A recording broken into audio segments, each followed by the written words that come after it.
Ending में हो 786 और उसके पहले की तीन संख्या हो रिवर्स 786, तो 500 रुपए के इस नोट की क्या वैल्यू होगी। तो यहाँ पर मैं अगर बात करूँ 786 वाले नोटों की, तो इनमें जो तीन सबसे ज्यादा कीमती 786 वाले नोट होते हैं वो है 000 786, 786 000 और 786। इन तीन नोटों के बाद जो भी 786 वाले नोट होते हैं वो उतने ज्यादा कीमती नहीं होते हैं। यानी कि अगर हम यहाँ पर बात करें 10 रुपए के ऐसे तीन नोटों के सेट की कीमत की, जिसमें है वो तीनों सबसे ज्यादा कीमती 786 वाले नोट, तो ऐसे 10 रुपए के नए नोटों के सेट की कीमत की बात करें तो ये कीमत तकरीबन 2000 से 3000 रुपए के बीच में हो सकती है। वहीं अगर सिर्फ एंडिंग में 786 हो तो ऐसे नोट की कीमत सिर्फ फेस वैल्यू से 10 रुपए ऊपर ही आप लोगों को मिल सकती है, वो भी सिर्फ तब जब वो नोट हो यूएनसी कंडीशन का। इसके अलावा यहाँ पर जो 786 मिरर व्यू के साथ था यानी कि 687786, तो ऐसा नोट आप लोगों को लगभग 50 रुपए से 200 रुपए एक्स्ट्रा दिलवा सकता है।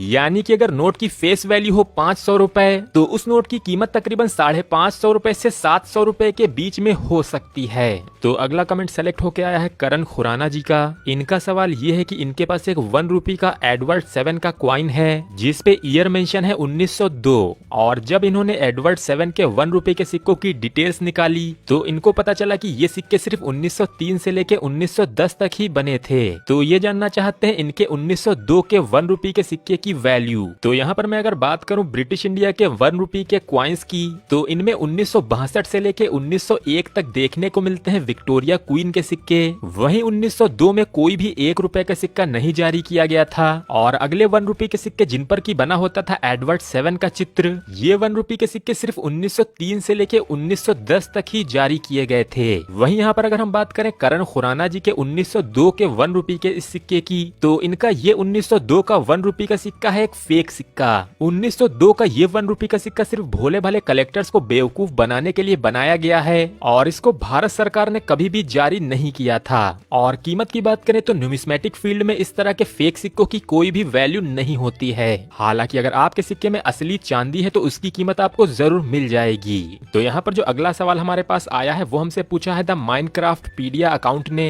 ये जानना चाहते हैं 100 रुपए के बिग साइज के डैम इशू वाले नोट की कीमत। तो यहाँ पर मैं आप सभी लोगों को बताना चाहूंगा कि आजादी के बाद 100 रुपए के जो सबसे पहले नोट जारी किए गए थे, इन नोटों पर हमें देखने को मिलता था 2 हाथियों का चित्र। साथ ही इनका जो साइज था वो भी आजकल के नोटों से काफी ज्यादा बड़ा होता था। इसके बाद इसी साइज में 100 रुपए का इस डिजाइन का नोट जारी किया गया जिसके पीछे आपको देखने को मिलता है हीराकुंड डैम का चित्र। तो इस साइज के 100 रुपए के हीराकुंड डैम वाले नोटों को जारी किया गया था 2 अलग अलग गवर्नर्स के टाइम में, जिसमें पहले गवर्नर थे HVR अयंगर। वहीं जो दूसरा नोट देखने को मिलता है उस पर सिग्नेचर होते हैं PC भट्टाचार्य जी के। अब अगर हम यहाँ पर बात करें इस तरह के नोटों के आज के समय में मार्केट वैल्यू की, तो इन दोनों ही गवर्नर्स के नोटों की कीमतें लगभग बराबर हैं, जो कि फाइन कंडीशन में शुरू होती है लगभग 3000 रुपए से। वहीं ये कीमत यूएनसी कंडीशन में लगभग 7000 रुपए के ऊपर जा सकती है। और यहाँ पर हमने बात की है कॉमन सीरियल नंबर वाले नोटों की। अगर आपको इस तरह के पुराने नोटों में कोई फैंसी नंबर भी मिल जाए तो वो इन नोटों की कीमत कई गुना ज्यादा बढ़ा सकता है।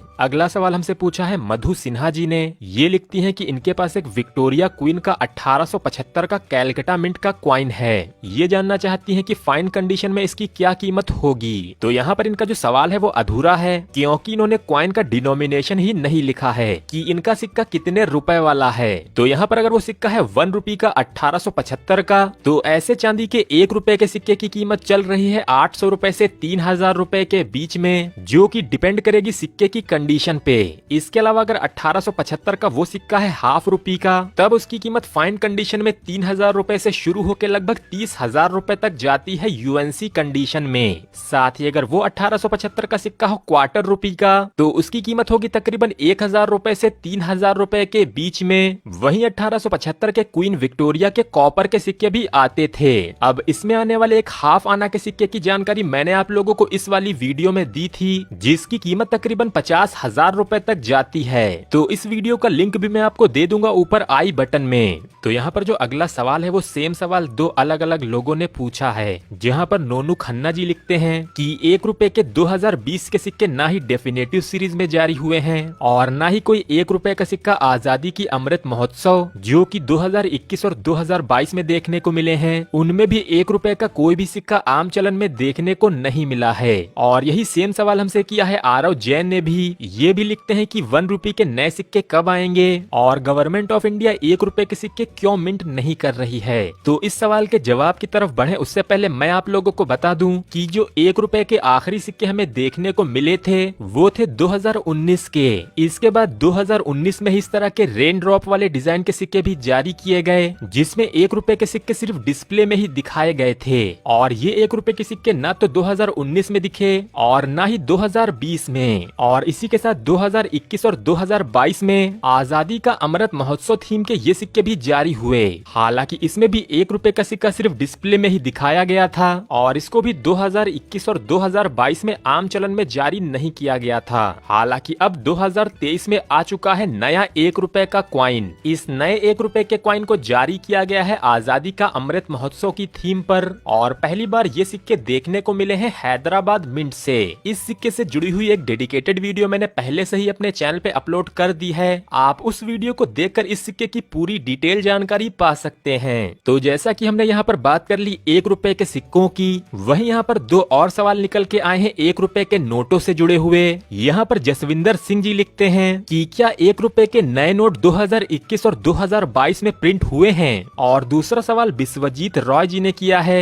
ये पूछते हैं कि नए 1 रुपए के नोटों में कौन से ईयर का कलेक्शन करना चाहिए। तो यहाँ पर मैं आप लोगों को बता दूं कि इस तरह के 1 रुपए के नए नोट जारी हुए हैं 2015 से लेके 2020 तक। वहीं इन 1 रुपए के नोटों को भी 2021 और 2022 में प्रिंट नहीं किया गया है और इसका भी रीजन वही है कि 1 रुपए के नोटों की प्रिंटिंग में सरकार को 1 रुपए से ज्यादा का खर्च आ रहा था, जिसकी वजह से 2020 वो आखिरी वर्ष था जब इस डिजाइन के 1 रुपए के नोटों को जारी किया गया था। और ये 1 रुपए के नोट भी अब 2021 से जारी होना बंद हो गए हैं। इसी वजह से इनकी भी कीमतें तेजी से बढ़ रही हैं। तो अगर इन 1 रुपए के नए नोटों की बात करें तो इनमें 2015 और 2016 के नोट थोड़े कम बने थे, जिसकी वजह से ऐसी एक गड्डी की कीमत आज के समय में लगभग 800 रुपए के भी ऊपर चल रही है। वहीं बचे हुए 3 ईयर्स की गड्डियां भी आप लोग कलेक्ट कर सकते हैं क्योंकि इन ईयर्स की गड्डियों की कीमतें भी लगभग 500 रुपए के ऊपर ही चल रही हैं। तो यहाँ पर विजय पवार जी जानना चाहते हैं 5 रुपए इंदिरा गांधी वाले क्वाइन का प्राइस। तो यहाँ पर मैं आप सभी लोगों को बता दूं कि जो 5 रुपए के इंदिरा गांधी जी के सिक्के आते थे उनका वजन होता था 12.5 ग्राम और ये सिक्के बने होते थे कॉपर निकल की मिश्र धातु से।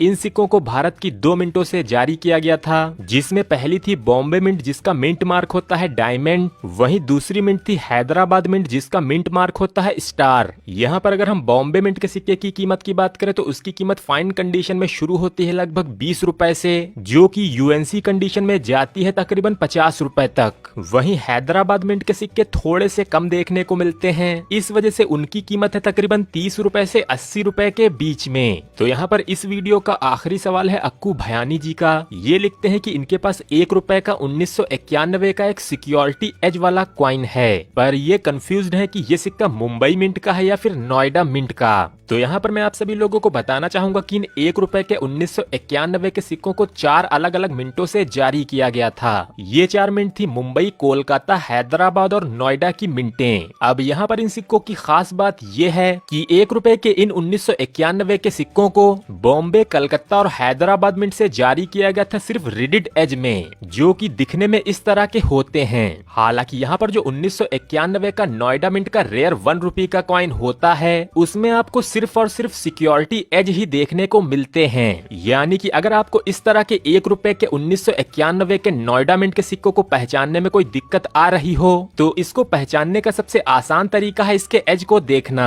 यहाँ पर 1991 के नोएडा मिंट के सिक्के में आपको सिर्फ और सिर्फ सिक्योरिटी एज ही देखने को मिलता है। और इस एक्सट्रीमली रेयर सिक्के की कीमत की बात करें तो फाइन कंडीशन में इस सिक्के की कीमत तकरीबन 10,000 से शुरू होके यूएनसी कंडीशन में तकरीबन 35 से 40,000 रुपए तक जाती है। तो अगर आपके पास भी 1 रुपए के ऐसे 1991 के कोई सिक्के पड़े हों तो आप भी उनके मिंट मार्क और उनके एज जरूर चेक करें। तो आशा करता हूँ कि इस वीडियो को देखकर आप लोगों के काफी सारे सवालों के जवाब आप लोगों को मिल गए होंगे। और अगर आपके मन में भी भारतीय सिक्के और नोटों से जुड़ा हुआ कोई भी सवाल हो तो आप भी अपने उस सवाल को नीचे कमेंट बॉक्स में #मास्टरजी लगाकर हमसे पूछ सकते हैं। आपके सवालों के जवाब आप लोगों को मिलेंगे हमारी अगली Q&A वीडियो।